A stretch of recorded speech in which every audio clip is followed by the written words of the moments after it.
Kumpul mainan, kumpul kenangan. Saya D dan selamat datang ke video SM Collector.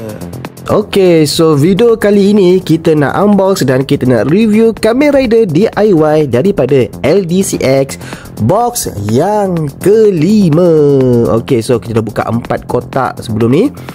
Okay, so sebelum ni kita dah dapat Kamen Rider Geats, Kamen Rider W, OOO dan Kamen Rider Zio. So kita tinggal 2 rider saja guys, sama ada Kamen Rider Kuga ataupun Kamen Rider 01. Okay, so ini kotak yang kelima original daripada LDCX.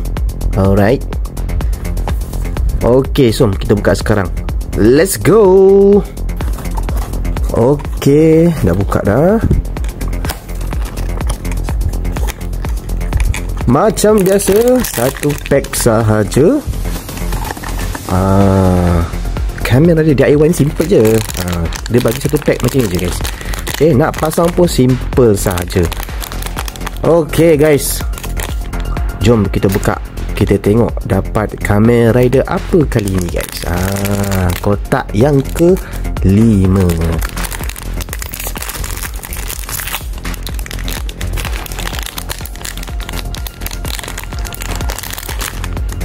Okey, Kamen Rider apa guys? Jom kita pusing.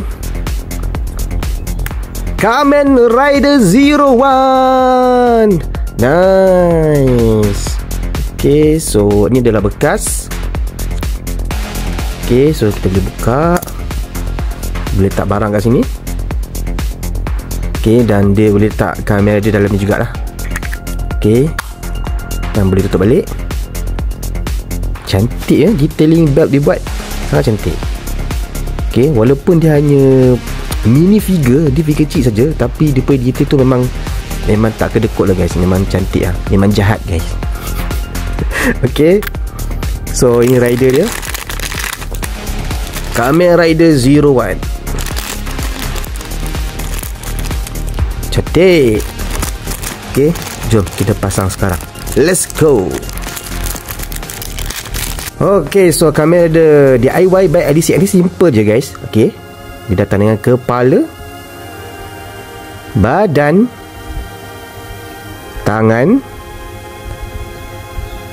tangan sebelah. Okay, tangan kiri dan kanan, kaki lagi sebelah. Okay, mula-mula kita pasang tangan dia, tangan sebelah, kaki sebelah. Okey, siap untuk bahagian kaki dengan tangan. Dan last sekali bahagian kepala. Okey, siap Kamen Rider 01. Sangat cantik guys. Simple but nice. Okey, cantik. Yang best ni korang boleh beri gerakkan kepala dia. Okay, boleh gerak tangan, pinggang dia pun boleh gerak. Okay, dan kaki. So dia bekas dia, korang boleh display macam ni, ataupun korang boleh simpan dekat dalam dia dan korang boleh bawa ke mana-mana saja. Okay, siapa sini peminat Kamen Rider 01 kan, korang mesti suka kalau Kamen Rider ni ada ikut ke mana-mana kan. So bawa saja macam ni. Okay, tutup.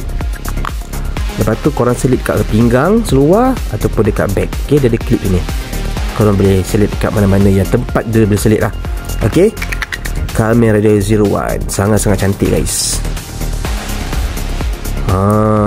Okay.